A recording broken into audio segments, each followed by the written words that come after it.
The 50th floor of Blackwood Tower commanded a view that made men feel like gods. Snow drifted past the floor-to-ceiling windows, tiny white specks against the darkening winter sky.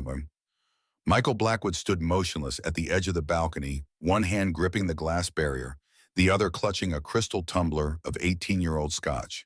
The liquid caught the dying light amber against darkness. For a man who owned half the skyline, Michael looked remarkably small against the vast canvas of the city below. 58 years had etched deep lines around eyes that had once sparkled with ambition. Now they held only emptiness. He raised the glass to his lips and drained it, feeling the familiar burn. 2 years. 2 years since the accident that had taken Jessica and Lily from him in. 2 years of existing without living. The wind whistled around the corner of the building. Michael leaned slightly forward, looking down at the tiny cars crawling through the snowfall 50 stories below. He had built an empire worth billions, but what was the point of a kingdom with no one to share it? I promised myself 72 hours, he whispered to the empty air. 72 hours to decide. 3 days until the anniversary. 3 days until he would either find a reason to continue or end the charade his life had become. The phone in his pocket buzzed. Michael glanced at the screen. His executive assistant. Another crisis that needed the CEO's immediate attention. Another meaningless problem that would be forgotten in a week. He slipped the phone back into his pocket without answering and stepped away from the edge. Inside his office, awards and accolades lined the walls. Framed magazine covers proclaimed him Businessman of the Year, Visionary Entrepreneur, America's Most Innovative CEO, empty words celebrating hollow achievements. His eyes drifted to the only personal item on his immaculate desk. A silver frame containing a photograph of Jessica and Lily at the lake house. Jessica's smile always his anchor. Lily's eyes so like his own, both gone now. The silence in the office pressed against him like a physical weight. "Mr. Blackwood!" His assistant's voice crackled through the intercom. "The board is waiting in the conference room." Michael straightened his tie, slipped on the mask he wore for the world, and walked out, leaving the empty glass behind. The board meeting dragged on for 2 hours. Michael spoke when necessary, made decisions with practiced authority, but his mind was elsewhere. When it finally concluded, he declined offers to join his executives for dinner. The thought of forced small talk made his skin crawl. The garage beneath Blackwood Tower was nearly empty when Michael reached it. His driver had been dismissed hours ago. He preferred to drive himself these days, finding strange comfort in the mundane task. The sleek black Audi purred to life. Michael pulled out into the snow-covered streets, automatically taking the long route home. His mansion in the hills awaited him, all 15,000 square feet of emptiness and echoes. The snow was falling harder now, thick flakes gathering on the windshield before the wipers swept them away. The downtown streets gleamed under streetlights, wet and glossy.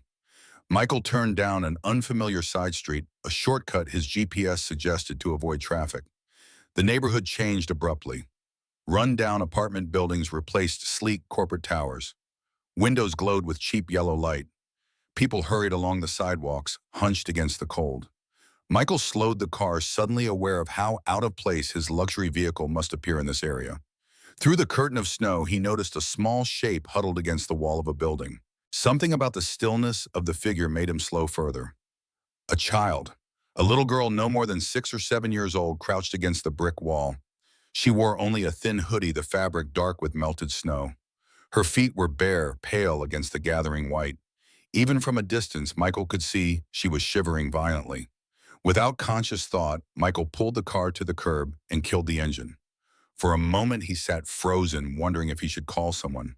The police, social services. But something about the girl's posture, the desperate way she huddled into herself, made his chest tighten with urgency. He stepped out into the snow.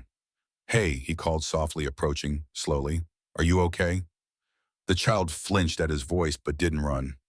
As Michael drew closer, the glow from the streetlight revealed what the darkness had hidden.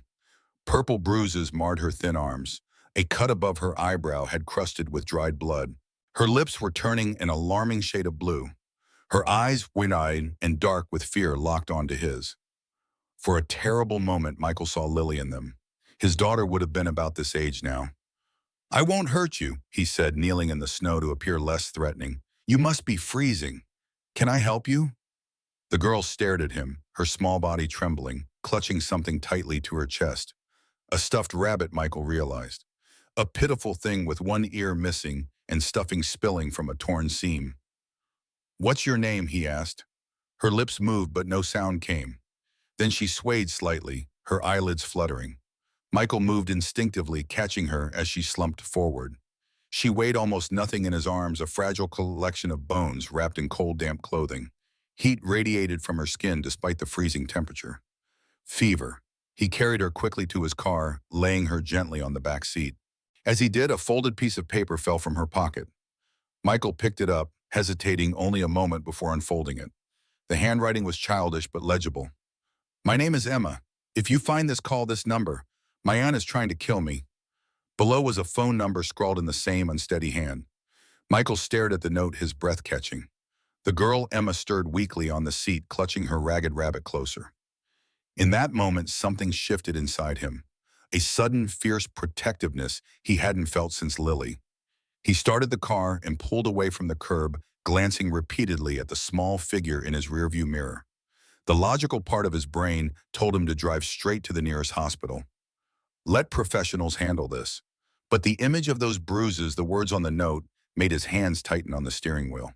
Call the number and risk sending her back to whoever had done this to her. The next decision he made would change everything. Michael's penthouse occupied the top floor of one of his residential buildings. Unlike the cold modernism of his office, the space was warm, furnished in deep browns and soft blues.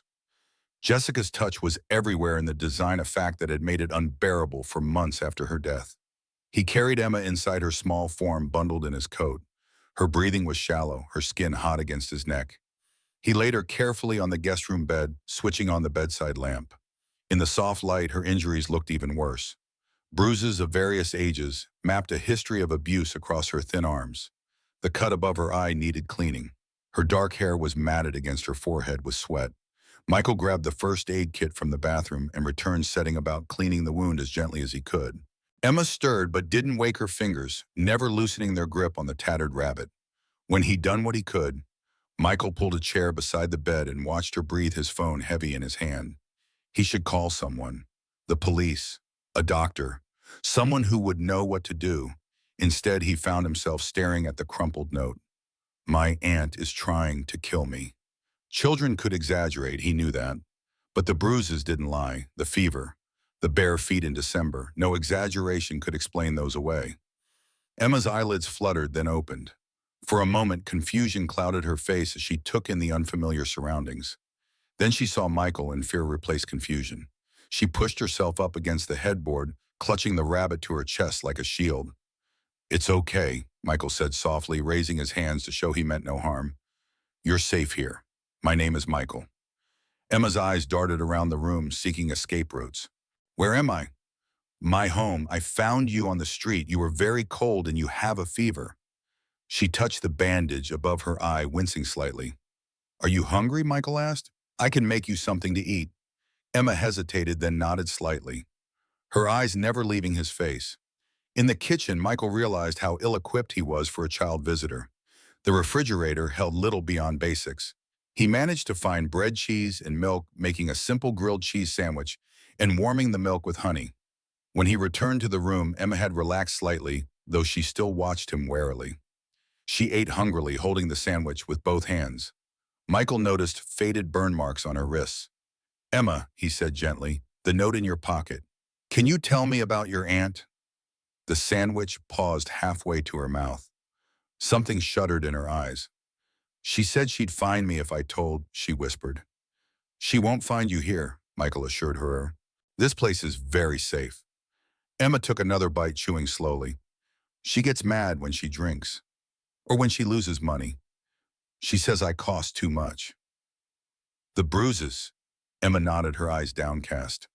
"Sometimes she locks me in the closet. Sometimes it's worse." Michael fought to keep his expression neutral, despite the rage building inside him. "Where are your parents?" "Mom died when I was 3. Dad's in some place for drugs. Aunt Victoria's supposed to take care of me." She looked up suddenly, her eyes finding the photograph on the dresser. Jessica and Lily laughing at the camera during their last summer vacation. "Is that your family?" Emma asked. Michael nodded, his throat tight. My wife Jessica and my daughter Lily.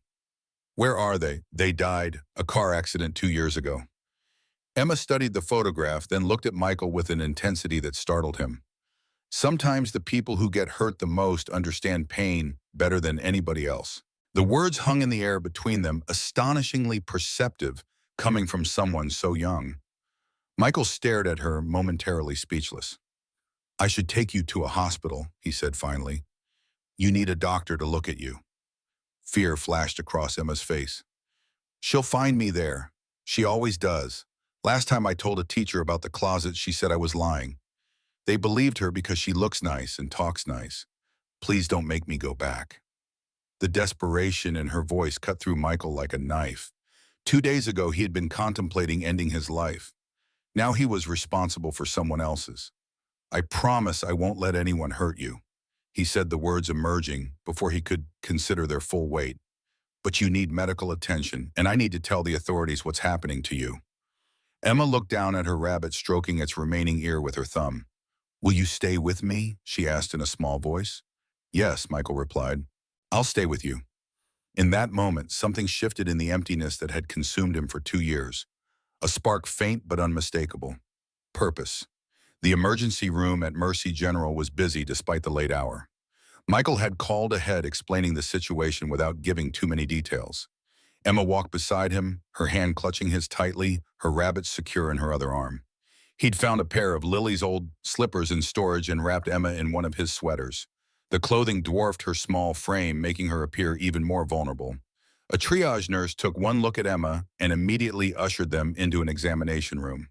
Dr. Sarah Chen arrived minutes later, her kind face serious as she introduced herself to both Michael and Emma. Can you tell me what happened? She asked Emma gently. Emma looked at Michael, who nodded encouragingly. Haltingly, she described her aunt's abuse, the closet punishments, the cigarette burns when she talked back, being denied food when she cost too much money. Dr. Chen listened attentively, her expression professional, but her eyes growing increasingly troubled. She examined Emma thoroughly, documenting each injury with photographs and notes. Can I speak with you outside? She asked Michael when she'd finished. In the hallway, Dr. Chen's professional demeanor cracked slightly. This is one of the worst cases of child abuse I've seen in 15 years of practice, she said quietly. There are layers of injuries, old fractures that were never properly treated, malnutrition, signs of prolonged psychological trauma. Michael felt sick. I'm not family, he admitted. I found her on the street near my office. She had a note saying her aunt was trying to kill her. I've already contacted the police and Child Protective Services, Dr. Chen said. They'll want to interview both of you, Mr. Blackwood. Can I ask why you brought her here instead of calling the authorities immediately? The question hung between them, challenging. Michael met her gaze directly. She was terrified of being sent back. Said her aunt had convinced authorities before that she was lying about the abuse. I couldn't risk her ending up in the same situation. Dr. Chen studied him for a moment, then nodded. I understand. For what it's worth, there's no way anyone will deny the abuse now. The evidence is overwhelming. A commotion near the entrance drew their attention. A woman was arguing loudly with the reception staff, her voice carrying down the hall.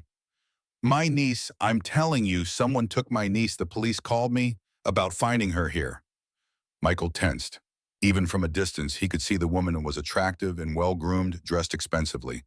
Nothing like the monster he had imagined. Dr. Chen's expression hardened. That would be the aunt, I presume. Victoria Reed, according to Emma's records. Victoria spotted them and rushed over, her face a perfect mask of concern. Oh, thank God, I've been worried sick. Emma ran away again. She does this sometimes. She turned her attention to Dr. Chen. I'm Victoria Reed, Emma's legal guardian. How is she? Is she hurt? Ms. Reed, Dr. Chen said coolly, Emma is being treated for multiple injuries consistent with prolonged physical abuse.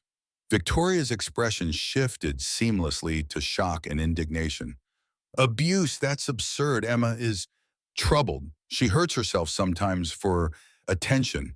She makes up stories. Her therapist says it's because of the trauma of losing her mother. She turned to Michael, extending a manicured hand. I don't believe we've met. Thank you for finding my niece, but I'm afraid she's manipulated you. She does this. Michael didn't take the offered hand. Up close, he could see the calculated sharpness in Victoria's eyes at odds with her concerned expression. Ms. Reed, he said evenly. Emma was barefoot in freezing temperatures. She has cigarette burns on her arms. She's malnourished and running a fever. None of that is self-influenced. Victoria's facade cracked slightly. Her eyes narrowed, assessing him. And who exactly are you to make these accusations? You took a child off the street instead of calling the proper authorities. That doesn't exactly speak to your judgment. A police officer approached before Michael could respond. Ms. Reed, I'm Officer Daniels. We need to ask you some questions about your niece's injuries. Victoria straightened, immediately composed. Of course, officer. I'm as concerned as anyone about how Emma got hurt. I'm sure we can clear this up quickly. As she walked away with the officer, she glanced back at Michael, her eyes cold and calculating beneath the concerned expression. A hospital social worker arrived soon after, introducing herself as Megan Wright. She explained that Emma would need to remain at the hospital overnight for treatment and observation. What happens to her after that? Michael asked. There will be an emergency custody hearing. Given the severity of the injuries, Emma will almost certainly be removed from Ms. Reed's care. She'll be placed in emergency foster care while the investigation proceeds. The thought of Emma being placed with strangers made Michael's chest tighten uncomfortably. Is there any alternative? Ms. Wright studied him curiously. Are you related to Emma in any way, Mr. Blackwood? No, but Michael hesitated, unsure how to explain the connection he felt to this child he had known for only hours. I want to help her. There is provision for emergency guardianship by a non-relative in extreme circumstances, Ms. Wright said carefully. But it's rarely granted, especially to someone with no prior relationship to the child. I'd like to apply, Michael said firmly. And I'd like to speak with a lawyer who specializes in these cases. Ms. Wright's eyebrows rose slightly, but she nodded. I'll get you the paperwork, and I can provide a list of attorneys who handle child custody cases. When Michael returned to Emma's room, she was sleeping, the effects of medication and exhaustion finally overcoming her vigilance. Her rabbit was tucked under her arm, its remaining ear resting against her cheek. An IV delivered fluids and antibiotics to treat her infection. Michael sat beside the bed, watching the steady rise and fall of her chest. A nurse had brushed and braided her hair, revealing a delicate face beneath the dirt and fear. She looked so small against the white hospital sheets. Michael pulled out his phone and called his personal assistant. Jacob, I need you to clear my schedule for the next week. All meetings, all appearances, everything. Sir, the Peterson merger. Can wait. This is more important. And Jacob, I need you to find me the best family law attorney in the city. Tonight. Michael ended the call and leaned back in the chair, his eyes never leaving Emma. For the first time in 2 years, the weight of grief had lifted slightly, replaced by a fierce determination. Victoria Reed returned to the ward an hour later, accompanied by a sharp-looking man in an expensive suit. She spotted Michael outside Emma's room and approached, her professional smile firmly in place. Mr. Blackwood, I think we got off on the wrong foot. I'm actually very grateful you found Emma. These misunderstandings happen sometimes with troubled children. It's not a misunderstanding, Michael said coldly. The doctor documented dozens of injuries. You locked her in a closet. Victoria's smile didn't waver, but her eyes hardened. Children like Emma need structure. Perhaps my methods were unorthodox, but she's a difficult child, lies constantly, manipulates adults. I'm sure once the doctors speak with her therapist, they'll understand. The man beside her stepped forward. Robert Crane, I'm Ms. Reed's attorney. While we appreciate your concern, you have no legal standing in this matter. Emma will be returning home with his aunt once this is cleared up. Michael met his gaze steadily.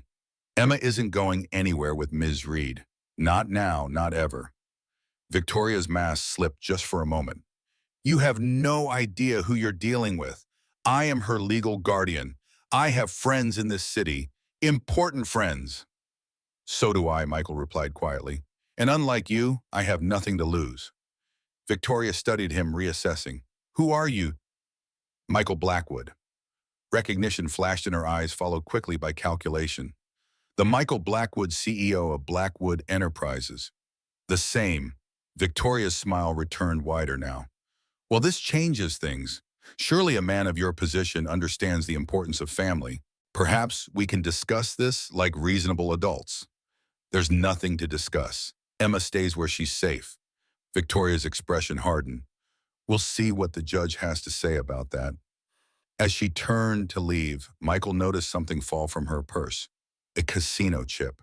She quickly scooped it up, but not before he'd seen the high denomination. An interesting detail. A nurse approached after Victoria left. Sir, Emma is awake and asking for you.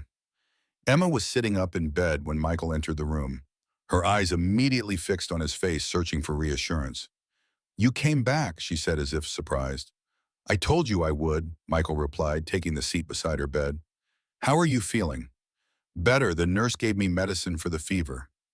She fidgeted with the edge of the blanket. I saw Aunt Victoria. Michael tried to keep his expression neutral. Yes, she was here. She's going to be really mad. Emma's voice was small. She always looks nice in front of other people. They never believe me about the bad stuff. This time is different, Michael assured her. The doctors have proof of what she did to you. She can't deny it anymore. Emma looked unconvinced. She knows lots of important people.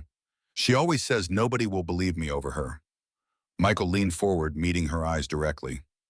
I believe you, Emma. And I'm going to make sure everyone else does too. Emma studied him for a long moment, then nodded slightly. A tiny gesture of trust that felt monumental. I got you something, Michael said, reaching into his coat pocket. He pulled out a small fox plush, new and soft, with outsized ears and bright button eyes. I thought your rabbit might like a friend. Emma took the fox, carefully examining it with serious consideration before placing it next to her rabbit. Thank you, she whispered. What's your rabbit's name? Michael asked. Hope. Mom gave her to me before she died. She used to have 2 ears, but Aunt Victoria pulled one off when she was mad. The simple statement, delivered without emotion, made Michael's throat tighten with anger. He forced it down, keeping his voice gentle. Emma, I need to tell you something important. When you leave the hospital, you won't be going back to your aunt's. Fear flashed across her face. Where will I go? There are a few possibilities. One is that you might stay with me, at least for a while. Emma's eyes widened. With you in your house? Yes, but it's not certain yet. There are judges and social workers who have to decide what's best for you. I want to stay with you, Emma said immediately. Michael felt a surprising warmth spread through his chest at her words. I'm going to do everything I can to make that happen. But no matter what I promise, you won't have to go back to your aunt. You'll be safe. Emma looked down at the fox and rabbit side by side on her lap. Aunt Victoria says promises don't mean anything. People always break them. Not all people, Michael said. Some promises matter more than anything else in the world. Emma considered this, then looked up at him with unexpected intensity. You were sad before you found me, I could tell. The observation caught Michael off guard. Yes, I was very sad. Because of your family in the picture? Yes. Emma nodded as if confirming something to herself. Maybe we found each other for a reason. The words hung in the air between them, startlingly insightful, coming from a child so young. Before Michael could respond, the door opened and Dr. Chen entered with Ms. Wright, the social worker. Mr. Blackwood, may I speak with you outside? Ms. Wright asked. In the hallway, she handed him a thick folder of forms. These are the emergency guardian application papers you requested. I should warn you, it's extremely unusual for the court to grant temporary custody to someone with no prior relationship to the child. What are her alternatives? Michael asked. Emergency foster placement, most likely. There's a shortage of homes right now, so she might spend some time in a group facility until we find somewhere suitable. The thought of Emma in a group home after everything she'd endured was unacceptable. Michael took the folder. I'll have these completed and filed first thing in the morning. Ms. Wright hesitated. Mr. Blackwood, I appreciate your concern, but I have to ask, why are you doing this? Most people would have called the police and moved on with their lives. Michael thought of the emptiness that had consumed him for 2 years. The balcony edge where he had stood, contemplating an end to it all. The spark of purpose he had felt when Emma asked if he would stay with her. Because she needs someone to fight for her, he said simply. And maybe I do too. When Michael returned to Emma's room, she had fallen asleep again, the fox and rabbit tucked securely under each arm. He sat in the chair beside her bed, took out his phone and made a call. Catherine Bennett's office, a crisp voice answered. This is Michael Blackwood. I need to speak with Ms. Bennett immediately. I'm afraid Ms. Bennett isn't taking new clients at the moment. Tell her it's about an emergency guardianship case involving child abuse. And tell her I'll double her usual retainer. There was a pause then. One moment, Mr. Blackwood. Minutes later, Catherine Bennett herself came on the line. Mr. Blackwood, it's been a while. Catherine, I need your help. So I gather. Emergency guardianship. Michael briefly explained the situation with Emma Victoria Reed and his intention to apply for temporary custody. Catherine listened without interruption, her silence professional but thoughtful. You understand what you're getting into, she asked when he finished. Child welfare cases are emotionally draining under the best circumstances. This sounds particularly difficult. I understand. And you're certain you want to take this on becoming a guardian even temporarily as a major commitment. Michael looked at Emma's sleeping form. I've never been more certain of anything. Then I'll meet you at the hospital tomorrow morning. We have work to do. Michael ended the call and settled back in the chair, prepared to keep watch through the night. Outside the window, snow continued to fall, blanketing the city in silence. Somewhere in that city, Victoria Reed was making plans, gathering allies, preparing to fight. Let her come, Michael thought. This time she had chosen the wrong target. For the first time in 2 years, Michael Blackwood had something to fight for. Morning sunlight streamed through the hospital window, catching dust motes that danced in the air above Emma's bed. Michael stood at the window phone pressed to his ear, watching the city slowly come to life. Below, ambulances arrived and departed medical staff hurried across the parking lot, life continuing its endless rhythm. While inside this room, everything had changed. Yes, I understand the merger requires my attention, he said quietly into the phone. That's why I'm promoting Harrison to interim CEO. He's been ready for years. His executive board erupted in protest on the speakerphone. Michael let them talk, his eyes never leaving Emma's sleeping form. The girl had curled around her stuffed animals during the night, the fox and rabbit tucked protectively under her chin. Dark circles ringed her eyes, but her breathing had steadied, her fever broken. My decision is final, Michael said when the voices finally quieted. I've never taken personal leave in 15 years with the company. I'm taking it now. He ended the call as a knock sounded on the door.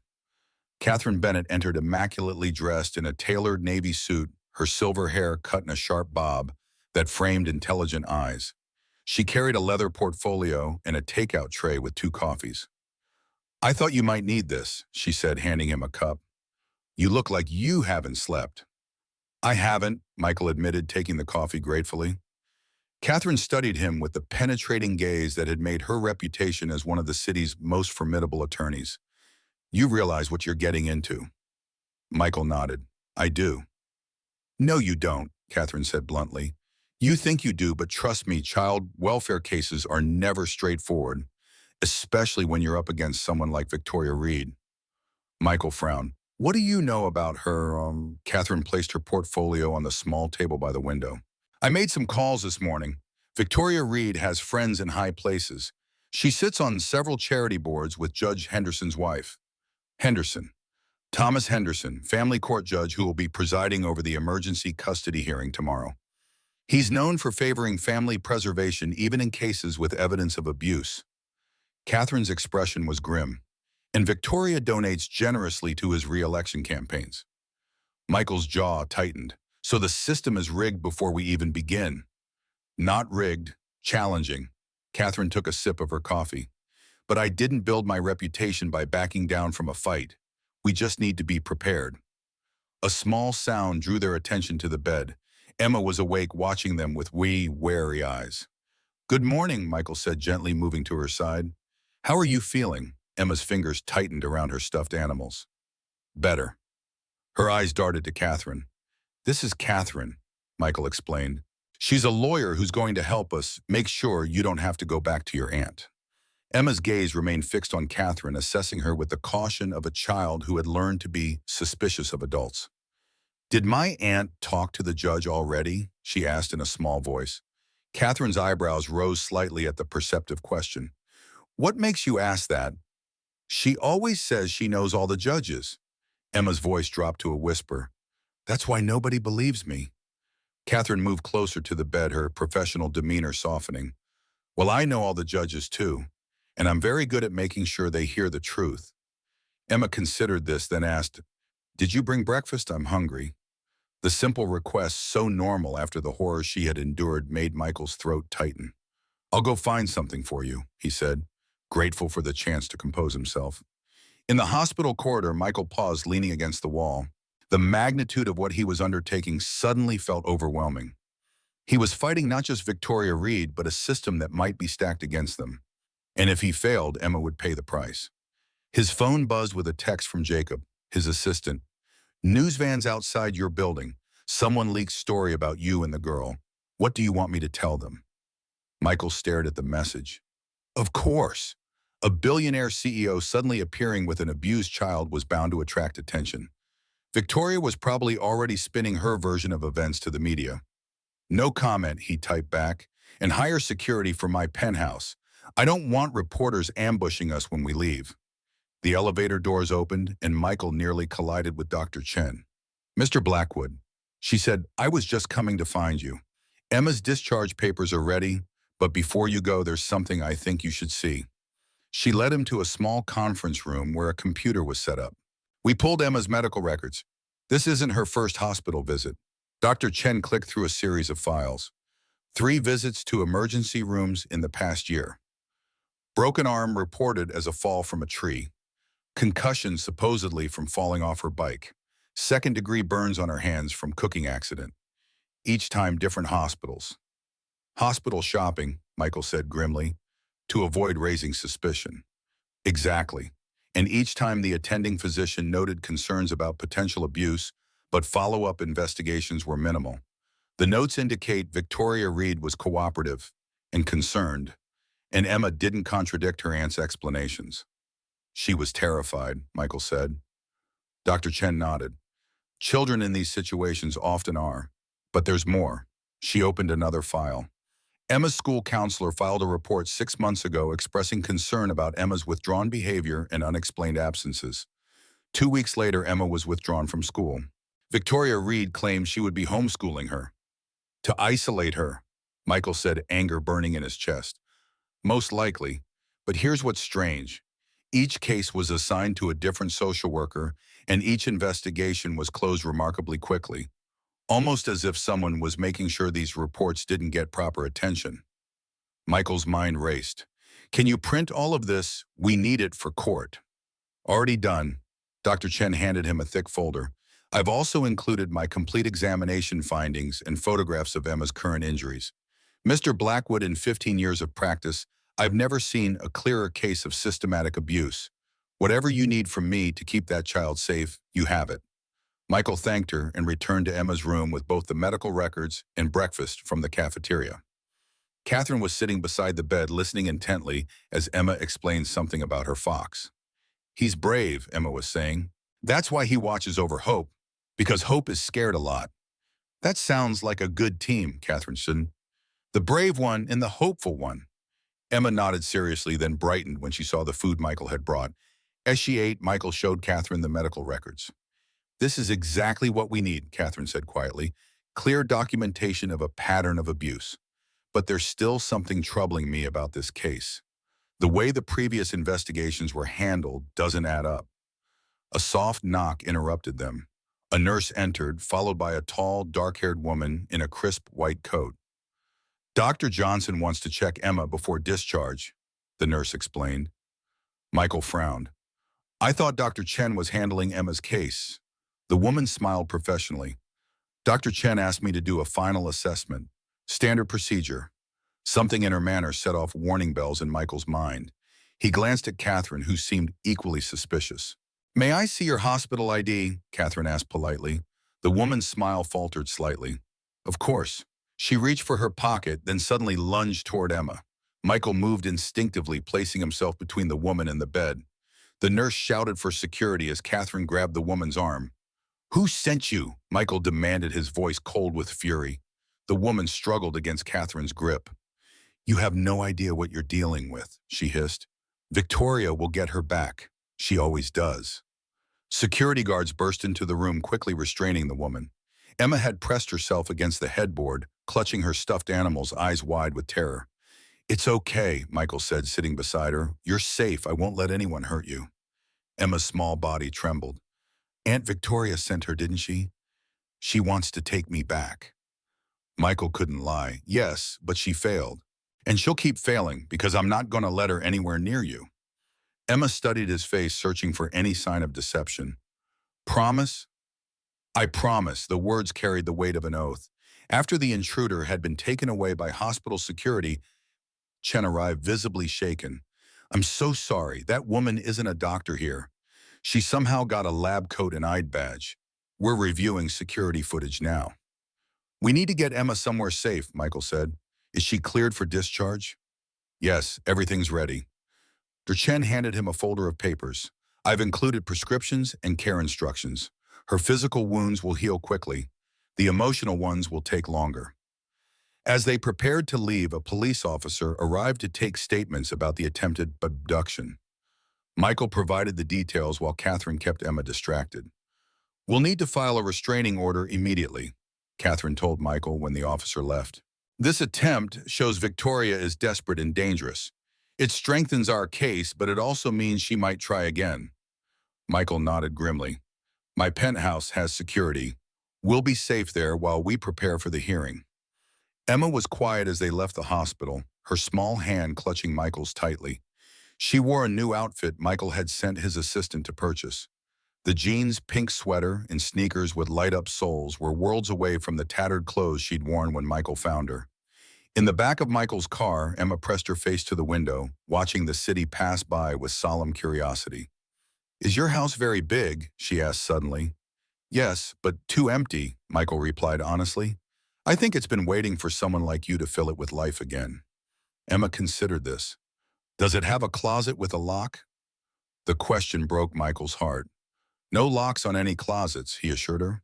"And your bedroom door only locks from the inside so you can feel safe." "My own bedroom." Emma's voice held cautious wonder. "Your very own, and you can decorate it however you want." Emma fell silent again, but her grip on Michael's hand loosened slightly. When they arrived at the luxury high-rise where Michael lived, the doorman greeted them warmly. Emma stared up at the soaring glass tower with wide eyes. "You live all the way at the top?" she asked as they entered the private elevator. "I do. You can see the whole city from up there." The elevator opened directly into Michael's penthouse. Floor-to-ceiling windows revealed a stunning panorama of the city skyline and the river beyond. Modern furniture and warm earth tones filled the spacious living area. A grand piano stood near the windows, its polished surface gleaming in the afternoon light. Emma stepped into the space cautiously as if afraid to touch anything. Her eyes darted around, taking in the unfamiliar luxury. "Would you like to see your room?" Michael asked gently. She nodded, following him down a hallway lined with abstract paintings. Michael opened a door to reveal a guest bedroom he'd hastily prepared that morning. While simple, the room featured a comfortable queen bed with fresh linens, a desk, and bookshelves. "I know it's not very exciting yet," Michael said, "but tomorrow we can go shopping and get whatever you'd like to make it yours." Emma walked slowly into the room, placed her fox and rabbit carefully on the bed, then turned to Michael with an expression he couldn't quite read. "What is it?" he asked. "When will I have to leave?" Her voice was small but direct. The question caught Michael off guard. "What do you mean, nobody keeps me for long?"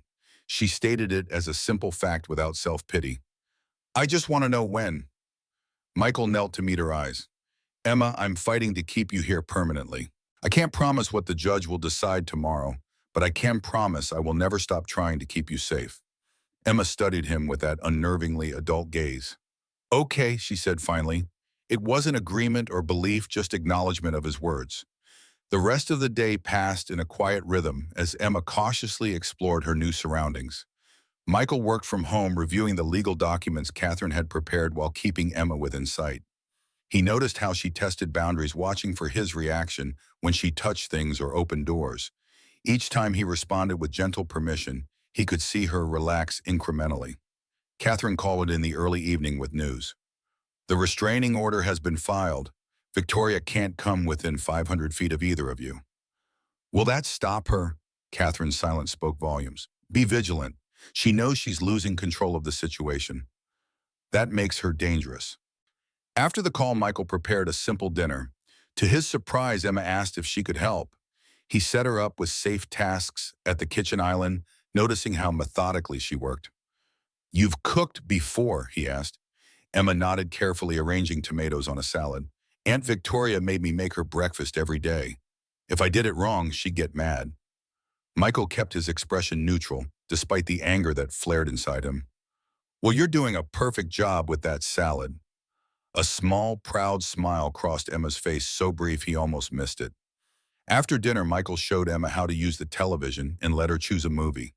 She selected an animated film about a brave fox, watching with rapt attention. Halfway through, her eyelids began to droop. "Time for bed, I think," Michael said gently. Emma's eyes snapped open, suddenly alert. "Do I have to?" "You need rest for the big day tomorrow, but I'll be right here if you need anything." He helped her prepare for bed, showing her the new toothbrush and pajamas he'd purchased. When she was tucked in, her stuffed animals nestled beside her, he moved to turn off the light. "Wait," Emma said. "Can you leave it on just a little?" "Oh, of course." Michael adjusted the dimmer to a soft glow. "Is that better?" Emma nodded, then asked hesitantly, "Could you stay? Just until I fall asleep?" Michael sat in the chair beside the bed.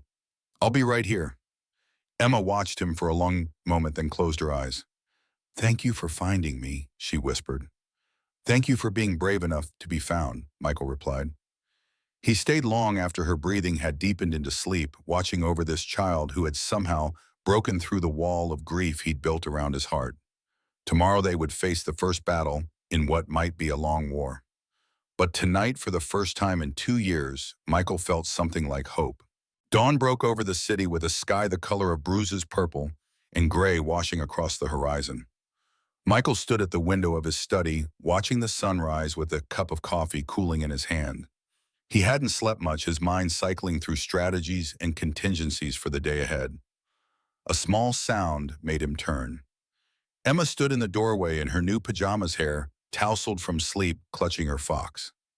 "You're up early," Michael said. "Heard you walking," she replied. "Do we go to court today?"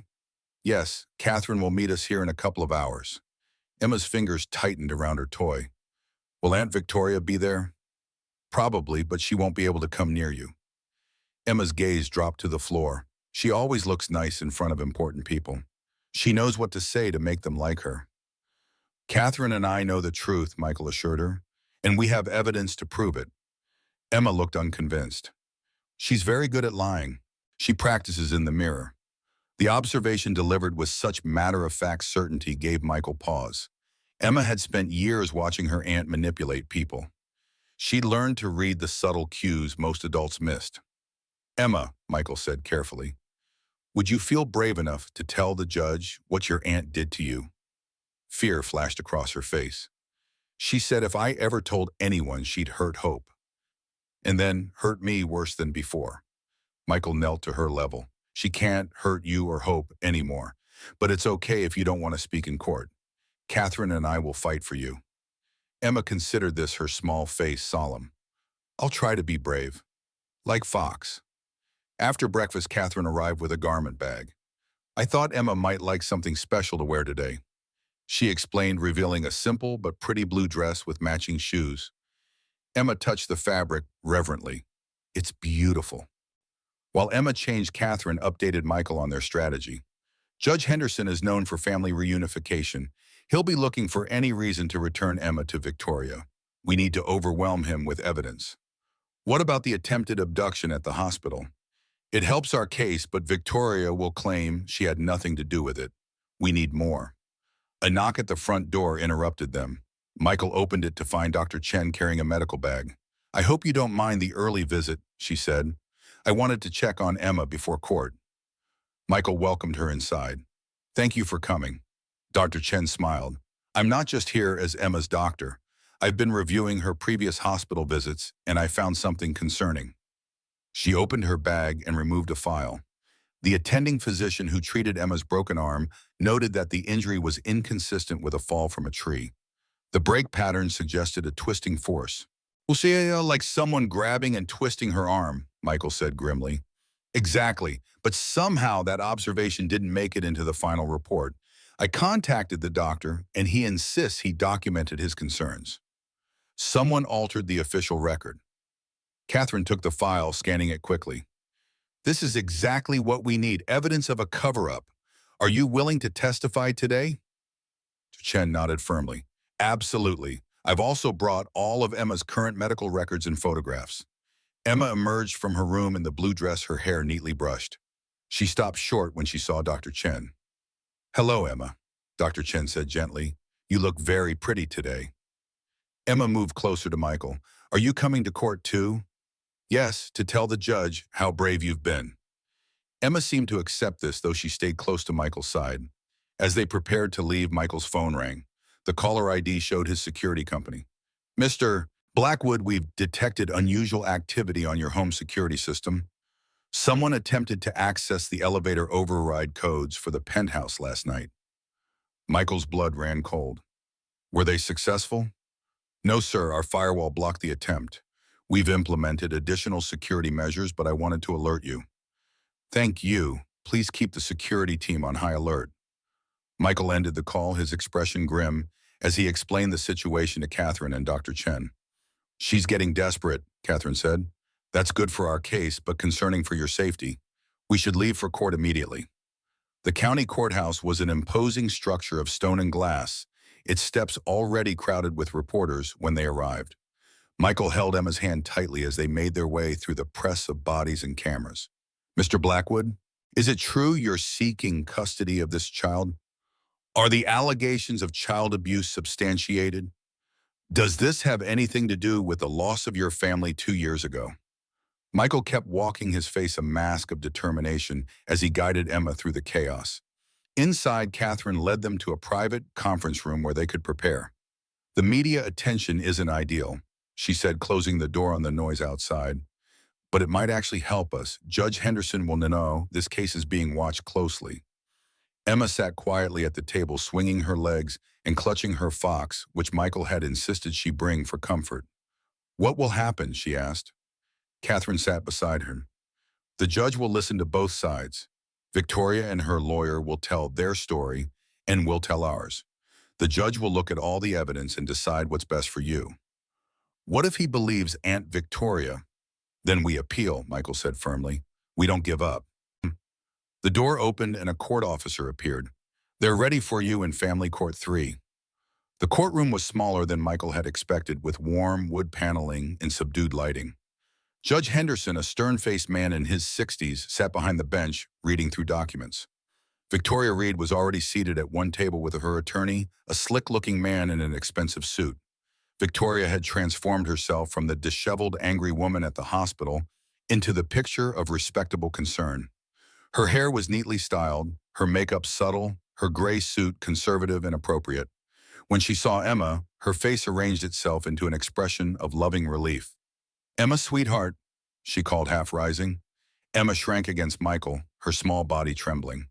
Michael placed a protective arm around her shoulders, guiding her to their table where Catherine waited. Judge Henderson looked up. Ms. Bennett, Mr. Crane, are both parties ready to proceed? Both attorneys confirmed they were. This is an emergency custody hearing in the matter of Emma Parker, the judge began. Ms. Reed is the child's legal guardian and has been for the past 3 years. Mr. Blackwood is petitioning for emergency temporary guardianship. I should note that such petitions from non-relatives are rarely granted without exceptional circumstances. Victoria's attorney, Robert Crane, rose smoothly. Your Honor, this case is straightforward. My client has been Emma's loving guardian since the tragic death of her sister Emma's mother. Mr. Blackwood, while well-intentioned, is a stranger who has known the child for less than 48 hours. The allegations of abuse are a misunderstanding stemming from Emma's history of behavioral issues and self-harm. Michael felt Emma stiffen beside him at the blatant lies.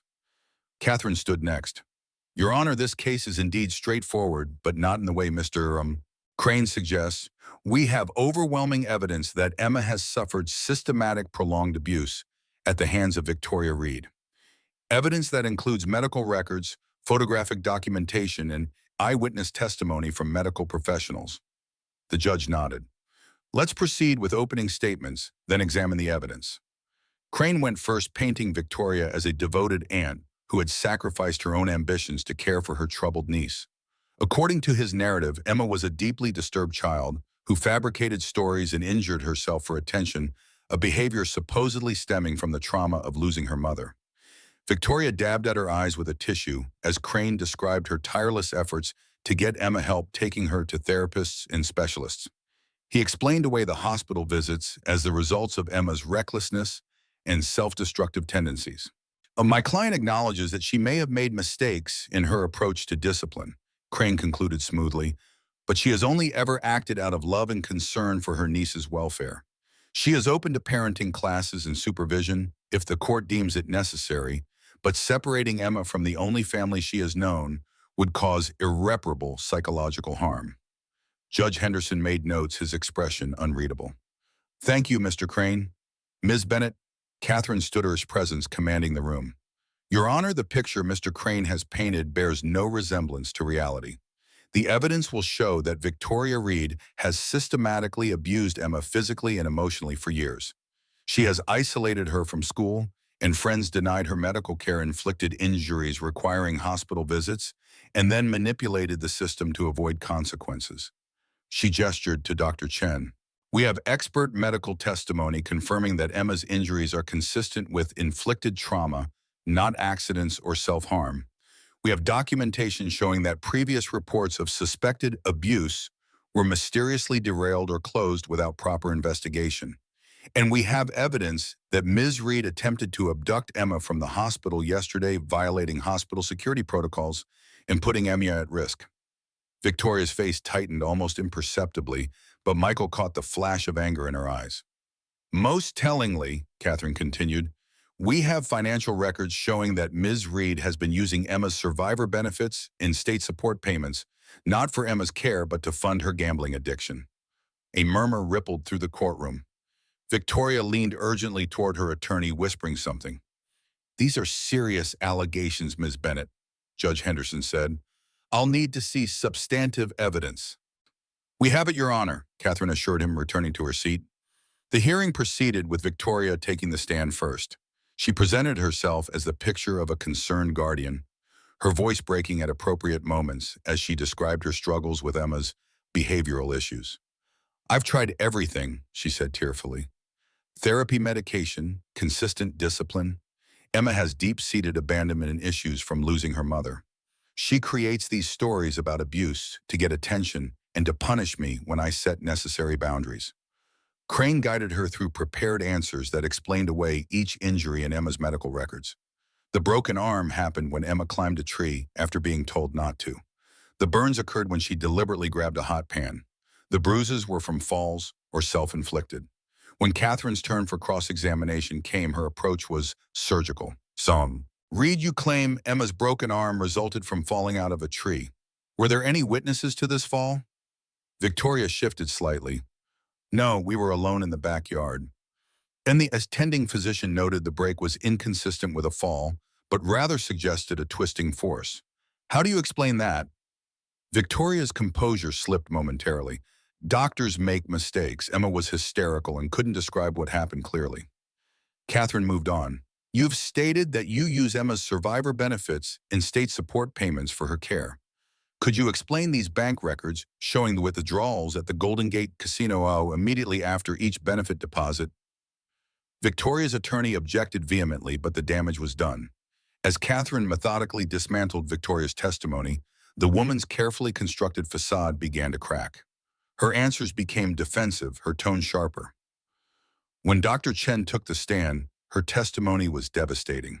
With clinical precision, she detailed Emma's injuries, explaining why they could not have occurred as Victoria claimed. She presented the altered medical records from previous hospital visits, pointing out discrepancies that suggested tampering. In my professional opinion, Dr. Chen concluded, Emma's injuries are consistent with prolonged systematic physical abuse. The pattern of hospital visits to different facilities, combined with the inconsistencies in the official records, strongly suggests an attempt to conceal this abuse. During a brief recess, Michael sat with Emma in a private room, trying to shield her from the strain of the proceedings. You're doing great, he assured her. Catherine is very good at her job. Emma nodded, fidgeting with her fox's ears. Aunt Victoria looks really mad, she observed. She smiles, but her eyes are mad. You're very perceptive, Michael said gently. What does that mean? It means you notice things others might miss. It's a special kind of intelligence. Emma considered this. I had to notice things with Aunt Victoria. To stay safe. The simple statement, delivered without self-pity, struck Michael like a physical blow. This child had developed survival skills that no child should need. When court resumed, Catherine called Michael to the stand. He described finding Emma in the snow, her injuries, her fear, and the note in her pocket. He explained his decision to seek guardianship, acknowledging that while he had no prior relationship with Emma, he had the resources and commitment to provide her with a safe, stable home. Crane's cross-examination was aggressive, focusing on Michael's lack of parenting experience and the tragedy in his past. Mr. Blackwood, isn't it true that you lost your wife and daughter in an accident 2 years ago? Crane asked, his tone falsely sympathetic. Yes, Michael answered evenly. And you've been in treatment for depression since then. I sought help coping with my grief, yes. Isn't it possible that your interest in Emma stems not from genuine concern for her welfare, but from your own unresolved grief that you're attempting to replace the daughter you lost? The question hit like a sucker punch, or precisely calibrated to hurt. Michael took a deep breath, aware that his answer could determine Emma's fate. My daughter is irreplaceable, he said quietly. I will carry her and my wife in my heart for the rest of my life. But that loss has given me perspective on what matters. Emma needs safety, stability, and love. I have the capacity to provide all three. Judge Henderson watched Michael intently, his expression thoughtful. No further questions, Crane said smugly, clearly believing he had scored a decisive point. The final witness was a surprise to everyone. Sarah, the nurse from the hospital, took the stand visibly nervous. I've worked in pediatrics for 12 years, she began. I've seen hundreds of abuse cases, but Emma's was different. Not just because of the severity of her injuries, but because of how the system failed her. She explained how she had researched Emma's case overnight, disturbed by what she had seen. I found records of at least 5 separate reports to Child Protective Services over the past year. Teachers, neighbors, even a park ranger who noticed bruises on Emma's arms during a school field trip. Each report was assigned to a different caseworker, and each investigation was closed within days. Victoria whispered urgently to her attorney, who rose to object. Your Honor, this witness is speculating about matters outside her expertise. I'm not speculating, Sarah countered firmly. I'm reporting what I found in public records. And there's more. Each of these caseworkers has one thing in common. They all answer to Richard Slater, the Deputy Director of Child Welfare Services. Judge Henderson frowned.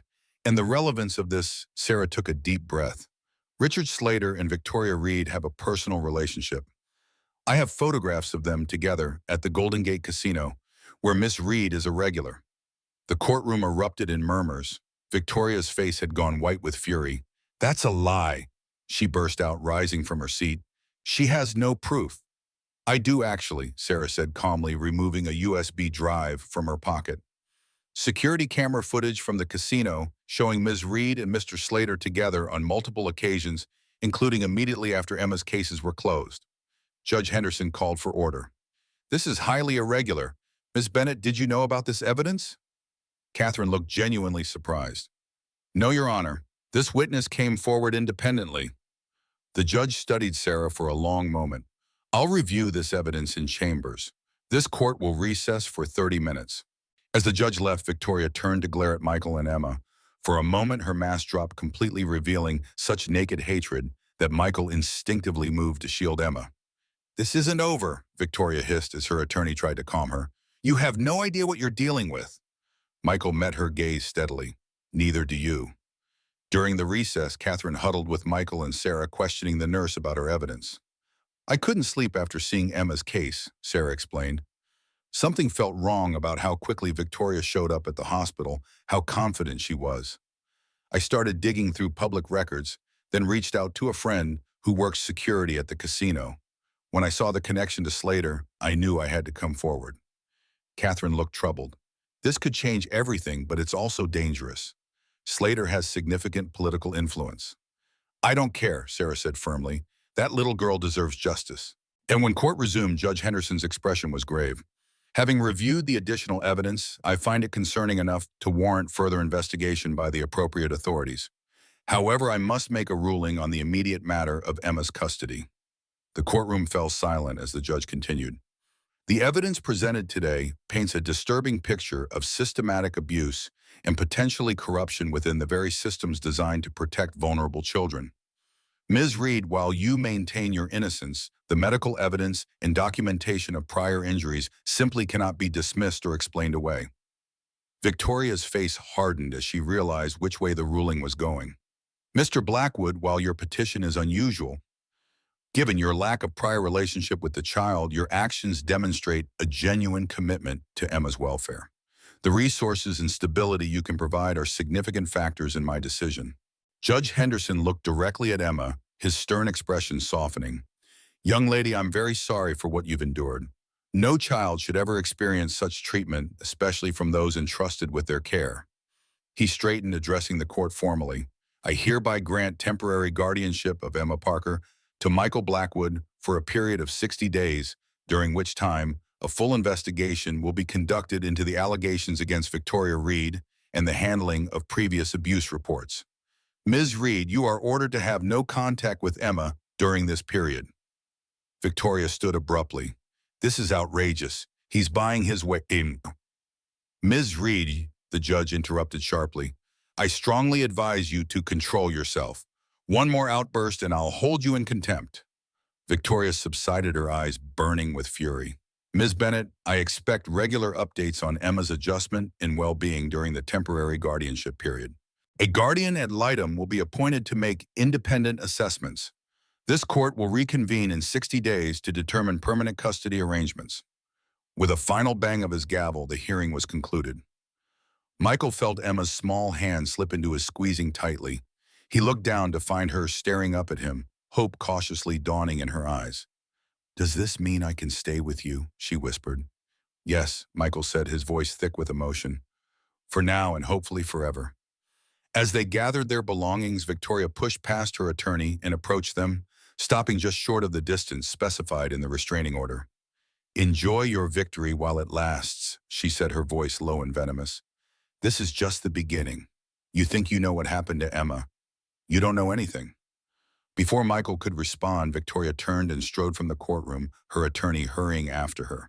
Catherine watched her go, concern etching her features. She's right about one thing. This is just the beginning. She won't give up easily, especially with her connection to Slater exposed. Let her come, Michael said quietly. We'll be ready. Outside the courthouse, the media had gathered in even greater numbers. Catherine arranged for a security escort to Michael's car, shielding Emma from the cameras, and shouted questions. In the back seat, Emma sat silently watching the courthouse recede in the window. Then she turned to Michael, her expression solemn. She's really mad now, she said simply. She'll try to hurt us. Michael met her gaze steadily. I know, but we're stronger together and we have good people helping us. We'll be careful, but we won't live in fear. That's what she wants. Emma nodded, considering his words with the gravity of someone much older. Then unexpectedly, she leaned against his arm, her small body relaxing ever so slightly. I've never won against her before, she whispered. Michael gently placed his arm around her shoulders. This time, you're not fighting alone. As they drove through the city toward home, Michael looked down at the child beside him, feeling the weight of responsibility and the unexpected gift of purpose she had brought into his life. The battle was far from over, but for the first time in years, he was fighting for something that mattered more than his own pain. For Emma, he would face whatever came next. The first snow of December coated Central Park in a pristine white blanket, transforming the city into a glistening wonderland. From the penthouse window, Michael watched a group of children building a snowman, their laughter carrying faintly through the glass. Behind him, Emma sat at the dining table, pencil in hand, carefully coloring in a drawing of a fox and rabbit playing in snow. 60 days. It had been 60 days since the judge granted Michael temporary custody. 60 days of healing, of small victories, of building trust between a broken child and a broken man. In 2 hours, they would return to court for the final custody hearing. The hearing that would determine if their fragile new life together would continue. Michael's phone vibrated with a text from Catherine. Be at courthouse by 10. Good news on our motion. Call when you can. Is that Miss Catherine? Emma asked, looking up from her drawing. She no longer flinched at sudden noises. Progress. Yes, Michael replied, smiling. She wants us to meet her a little earlier today. Emma nodded and returned to her coloring. The way she concentrated, tongue slightly protruding from the corner of her mouth, reminded Michael so much of Lily that it sometimes stole his breath. The resemblance wasn't physical, but rather in small mannerisms, in the intensity with which both girls approached even simple tasks. Do you think the judge will let me stay? Emma asked without looking up, her voice carefully neutral, as if preparing herself for disappointment. Michael moved to the table and sat beside her. I think we've done everything possible to show him it's the right decision. Dr. Lindstrom's reports have been excellent, and your therapist says you're making wonderful progress. Emma had been seeing Dr. Amanda Lindstrom twice weekly since coming to live with Michael. The child psychologist specialized in trauma recovery and had been instrumental in helping Emma process her experiences. The nightmares that had plagued her almost nightly during the first weeks had diminished to occasional disturbances. The nervous habit of checking if doors were locked had eased, small victories accumulating day by day. Emma put down her pencil and looked at Michael, her eyes serious beyond her years. What if Aunt Victoria does something bad again? She's been quiet for a while. Indeed, Victoria Reed had maintained a suspicious silence since their last court appearance. The investigation into her connection with Richard Slater had forced him to resign from his position at Child Welfare Services. Victoria herself had been questioned multiple times, but with her resources and connections, she'd managed to avoid formal charges. The restraining order remained in effect, but Michael knew better than to underestimate her. Whatever she tries, we'll handle it together, Michael assured Emma. Remember what Dr. Lindstrom says about worrying about things we can't control. Emma nodded solemnly. Focus on what we can do today, not what might happen tomorrow. Exactly, and today we need to get dressed for court. Why don't you wear the blue dress with the stars, the one you picked out for your school interview? The mention of school brought a small smile to Emma's face. Next month, she would begin at Westside Academy, a progressive private school with an excellent support program for children who had experienced trauma. The admission interview had been Emma's first real test of interacting with strangers without Michael immediately present, and she had surprised everyone, including herself, with her composure and thoughtfulness. While Emma dressed, Michael called Catherine. What's the good news, he asked. The investigation into Victoria Reed has uncovered something significant. Catherine replied, her tone carefully measured. Financial records show she's been engaged in an elaborate fraud scheme. She's been fostering multiple children over the past 5 years, collecting state benefits for all of them while providing minimal care. Many were kept isolated, withdrawn from school for homeschooling that never happened. Michael felt his stomach tighten. How many children? 7 that we know of so far. Emma was actually one of the more fortunate ones, if you can call it that. Some of the others were kept in deplorable conditions. The district attorney is filing charges today. Multiple counts of fraud, child endangerment, and abuse. My God, Michael whispered. What about the children? All have been removed from her custody and placed in emergency foster care. But that's not all. We've uncovered communication between Victoria and Slater that proves he was actively helping her cover up the abuse reports. He'll be facing charges too. Michael absorbed this anger and relief warring within him. How does this affect our case today? Significantly strengthens it. The DA has agreed to testify about the ongoing investigation. Even Judge Henderson won't be able to ignore evidence of a criminal enterprise. I've filed a motion to make your guardianship permanent with a pathway to formal adoption, if that's something you both want. The word adoption hung in the air, simultaneously terrifying and exhilarating. Michael had considered it, of course, but hadn't discussed it explicitly with Emma, afraid of rushing her or creating pressure. One more thing, Catherine added. Victoria's assets have been frozen pending the fraud investigation. She's been required to surrender her passport. She's desperate, Michael, which makes her dangerous. I've arranged for additional security at the courthouse today. After ending the call, Michael stood motionless, processing the implications. Victoria had been systematically exploiting vulnerable children for years. The revelation made his blood boil, but also reinforced his determination to protect Emma and help her heal. Michael, Emma's voice pulled him from his thoughts. She stood in the doorway wearing the blue dress with silver stars, her hair pulled back, with the sparkly clips she'd chosen on their shopping trip. Is everything okay? Michael composed his features into a reassuring smile. Everything's fine. You look beautiful. Emma ducked her head slightly, still uncomfortable with compliments. Can I bring Fox and Hope to court? They're nervous. Of course, Michael replied, touched by her attachment to the stuffed animals that had become her constant companions. I think they'd like to be there for the big decision. Emma nodded seriously and went to retrieve her furry friends. Michael's security team had arranged for a private entrance to avoid the media that had gathered outside the courthouse. Victoria's case had become high-profile news with allegations of corruption in child welfare services dominating headlines. Michael had shielded Emma from most of it, but some exposure had been unavoidable.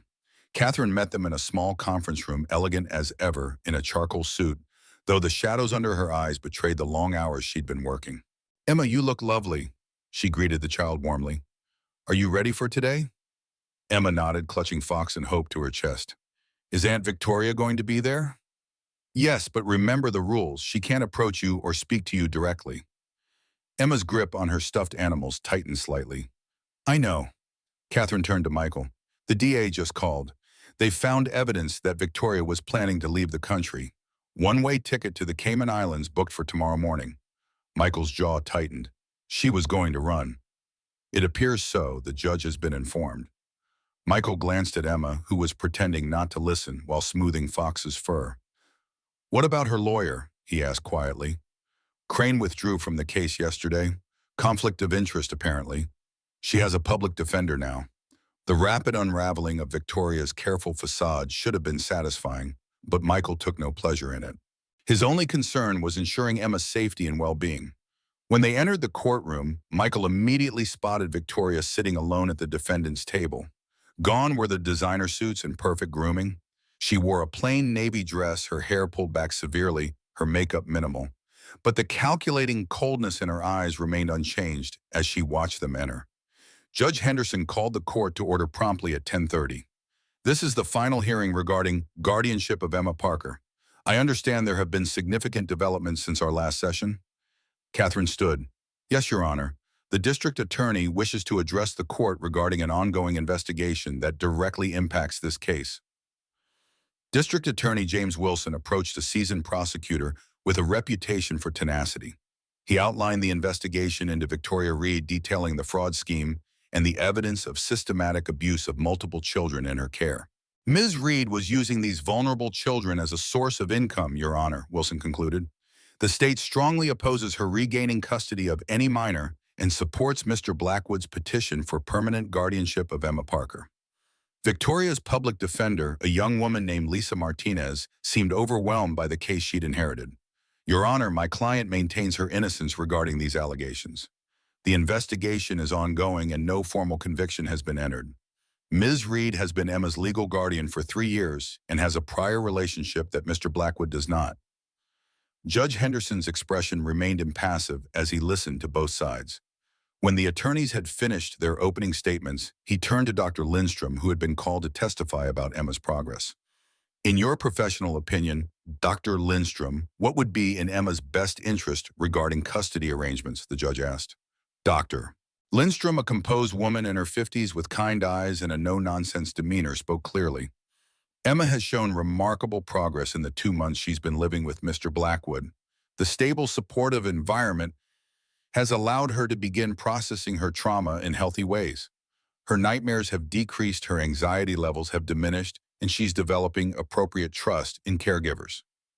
And if she were to return to Ms. Reed's custody, Dr. Lindstrom's expression darkened slightly.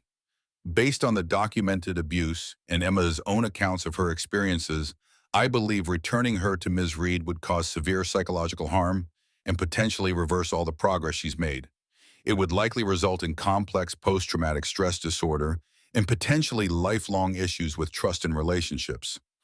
As the questioning continued, Michael noticed Emma growing increasingly tense beside him. He placed a gentle hand on her shoulder, and she leaned slightly into his touch, drawing comfort from the connection.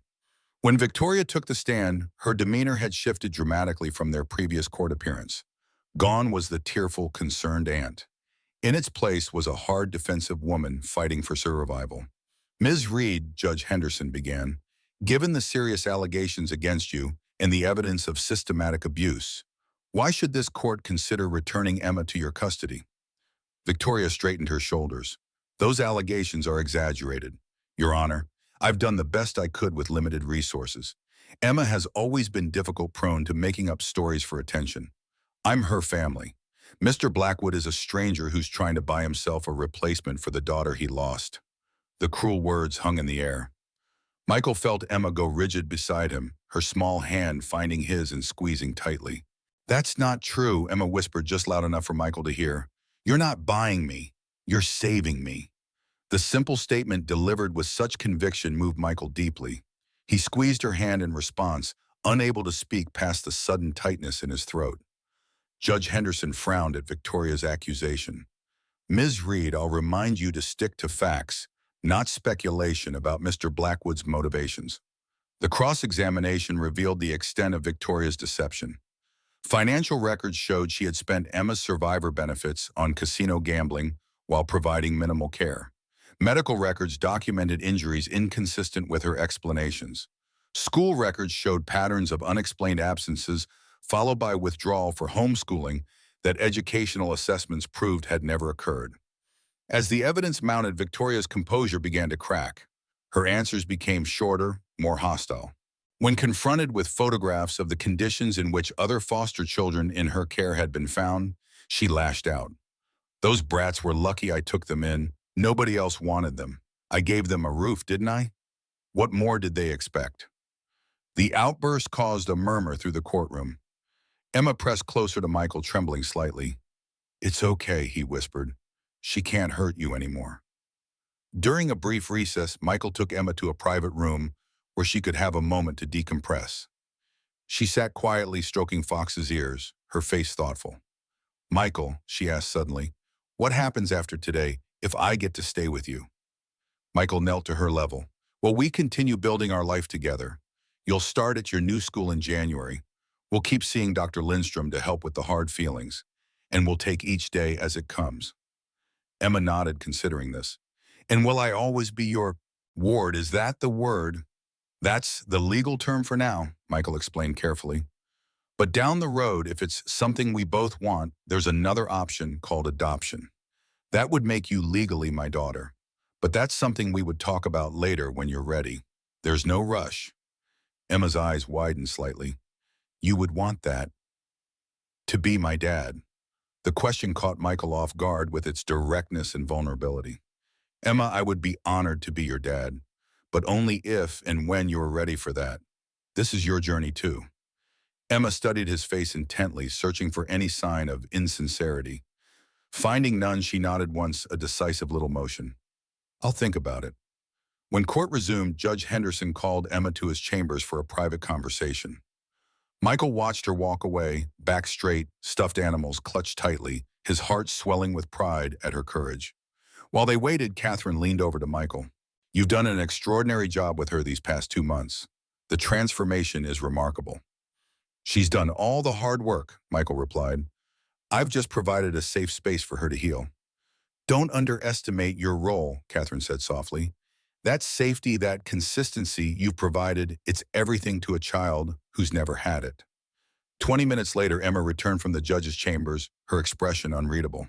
She slipped back into her seat beside Michael without a word but reached for his hand.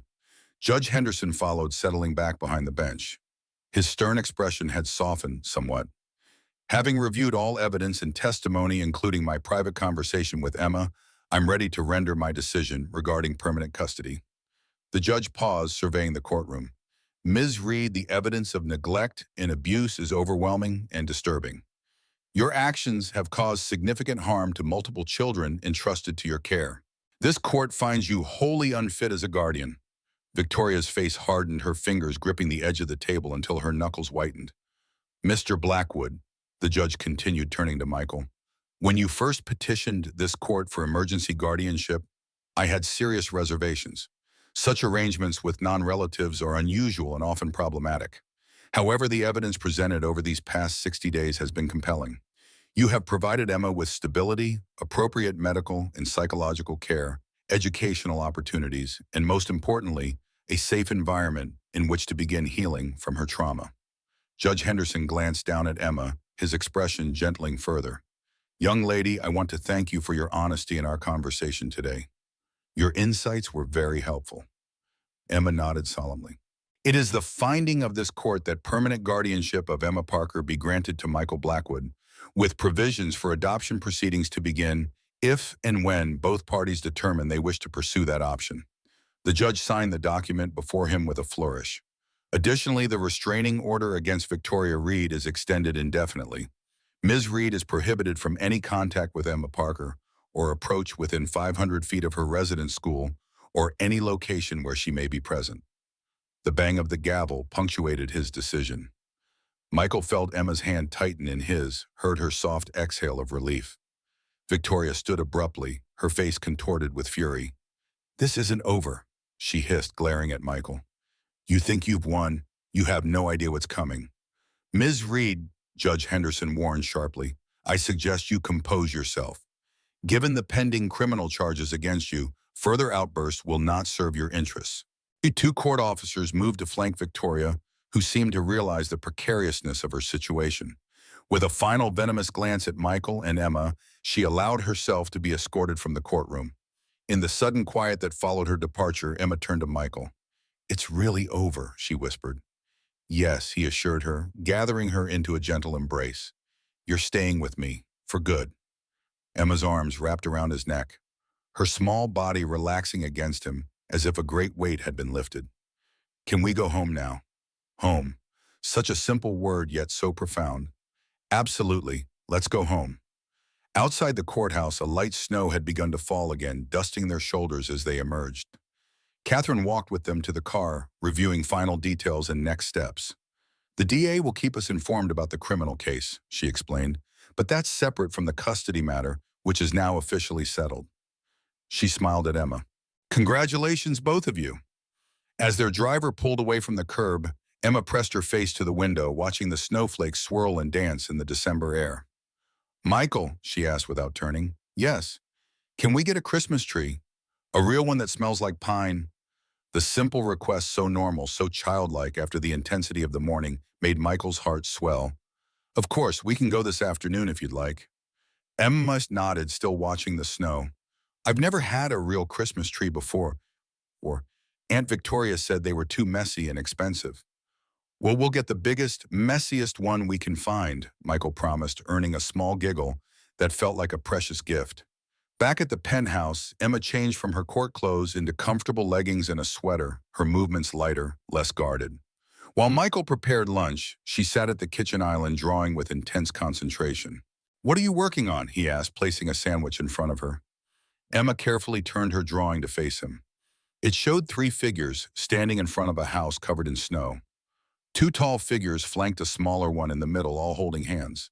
Above them, floating in what appeared to be clouds, were two more figures surrounded by stars. This is you, she explained, pointing to one of the tall figures. And this is me. And these are Jessica and Lily watching over us from heaven. Michael stared at the drawing, emotion threatening to overwhelm him. The simple depiction of his lost family, not as an absence, but as a protective presence, was so beautiful, so healing, that it left him momentarily speechless. And who's this? He managed, finally pointing to the third figure on the ground. Emma looked up at him, her expression unusually shy. That's Hope. Your rabbit? Michael asked, confused. Emma shook her head. No, Hope is what you gave me. I never had it before. She paused, fingers tracing the outline of the figures. Do you think Jessica and Lily would mind that I'm here now? The question pierced Michael's heart. Emma, he said softly, they would be so happy. They would love you just as I do. Her eyes widened slightly at his words. It was the first time either of them had spoken of love directly, though it had been growing between them day by day, manifesting in 1,000 small gestures. You love me? She asked, her voice small but steady. Yes, Michael answered simply. Very much. Emma considered this, her face serious as she processed his words. Then she nodded as if confirming something to herself. I love you too, she said quietly. Is that okay? It's more than okay, Michael replied, his voice thick with emotion. It's the most wonderful thing in the world. They sat in comfortable silence for a moment, the weight of those exchanged words settling around them like a warm blanket. Then Emma picked up her drawing again, adding details with renewed purpose. "Can we hang this on the refrigerator?" she asked when she finished. "My therapist says that's what families do." "Absolutely," Michael agreed, helping her affix the drawing to the refrigerator door with magnets. "It's perfect there." After lunch, they bundled up in coats and scarves to venture out in search of a Christmas tree. The streets of Manhattan were transformed by the gentle snowfall traffic moving slowly through the white dusted avenues. They found a tree lot not far from the penthouse rows of fragrant pines, creating a miniature forest in the middle of the concrete city. Emma moved through the trees with wonder, touching the branches, reverently inhaling the piney scent with obvious delight. "They smell like the woods," she marveled. "Have you spent much time in the woods?" Michael asked, realizing how little he still knew about her life before the nightmare with Victoria. Emma nodded. "When Mom was alive, we had a little cabin by a lake. We went there in summers." Her voice held no sadness at the memory, just a gentle nostalgia. "I liked the trees. They were so big and old, like they knew secrets." Michael made a mental note of this glimpse into her past. Perhaps when she was ready, they could find a place in the mountains, create new memories among the trees she loved. They selected an 8-foot Fraser fir, which the lot attendant wrapped and arranged to have delivered to the penthouse.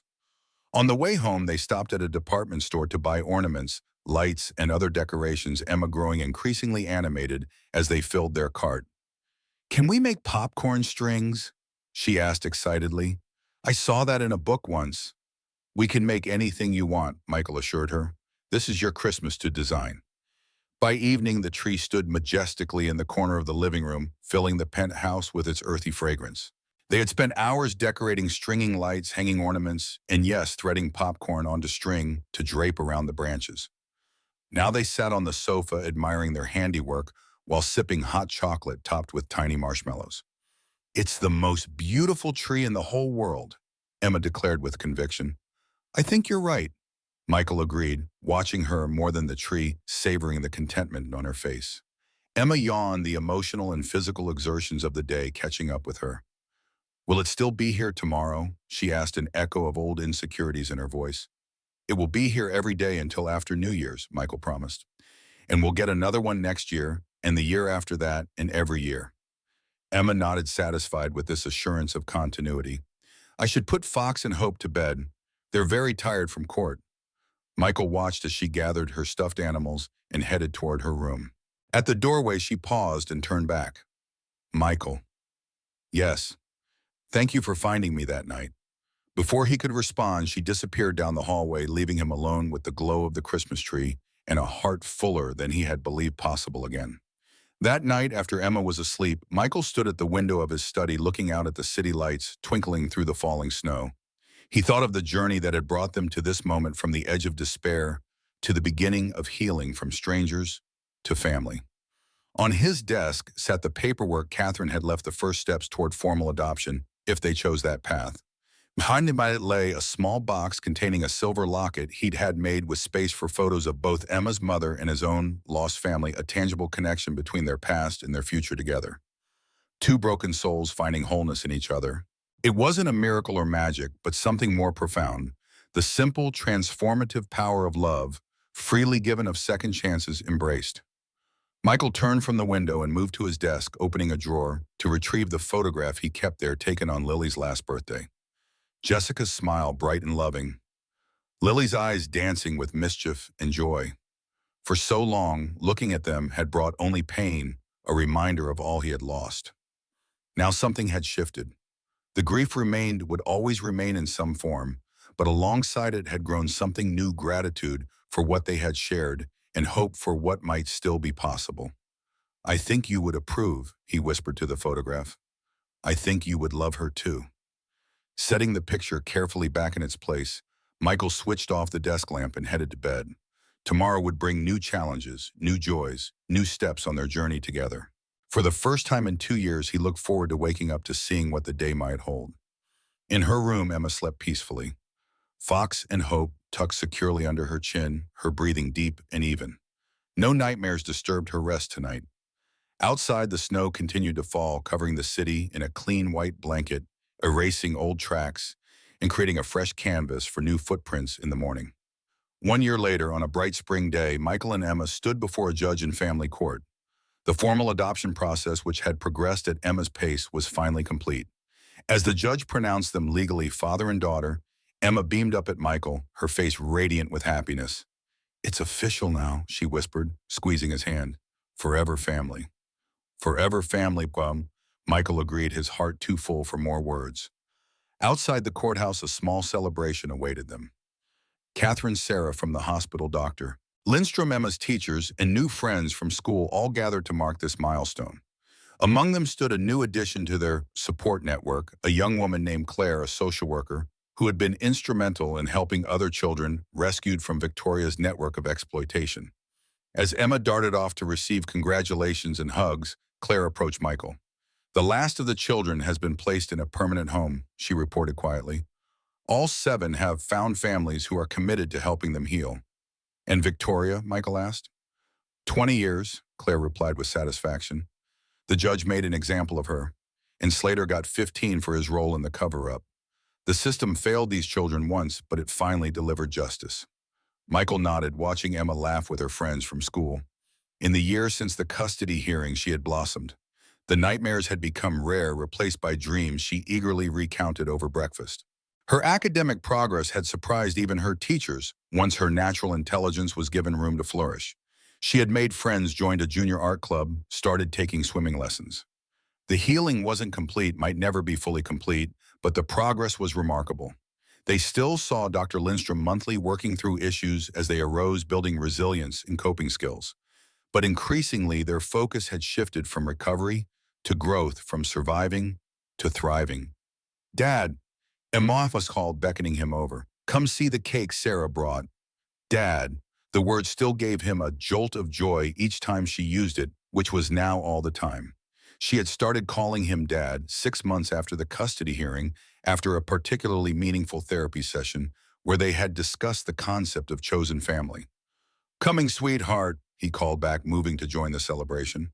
The cake was elaborate, decorated with foxes and rabbits in a woodland scene, a symbolic representation of their journey together. Emma gleefully directed the cutting, ensuring everyone received a piece with at least one animal on it. As the gathering continued, Catherine sidled up beside Michael. "Happy, Mr. Blackwood?" "Beyond words," he replied honestly. "You know," she mused, "when you called me that night from the hospital, I thought you were having a temporary bout of savior complex. I never imagined we'd be here a year later." "Neither did I," Michael admitted. "But it turns out Emma saved me as much as I saved her." Catherine smiled, watching Emma showing her adoption certificate to her friends with pride. "I heard about the foundation you're starting. Ambitious scope." Michael nodded. The Second Chance Foundation was his new focus, aimed at reforming the child welfare system, providing resources for abused children and supporting foster families. He had redirected much of his business energy into building it, finding purpose in helping other children like Emma. "We can't change the past," he said, "but we can help shape the future. Emma taught me that." As the celebration began to wind down, Emma returned to Michael's side, slipping her hand into his with the easy confidence of a child who knows she is loved unconditionally. "Ready to go home?" he asked. Emma nodded, then looked up at him with a slight furrow in her brow. "Dad, do you think we could get a dog? Fox and Hope said they'd like a real animal friend." Michael laughed, delighted by her typical mix of seriousness and imagination. "I think that could be arranged. We'll visit the shelter this weekend." Her face lit up with excitement. "Really promise," he assured her, squeezing her hand. Together they walked to the waiting car, father and daughter, 2 hearts that had found in each other the healing they both desperately needed. Behind them lay a path of pain and struggle. Ahead stretched a future bright with possibility. "Race you to the car," Emma challenged, suddenly breaking into a run, her laughter trailing behind her like music. Michael followed his own laughter, joining hers, filling the spring air with the sound of joy reclaimed, of life embraced anew. Second chances indeed.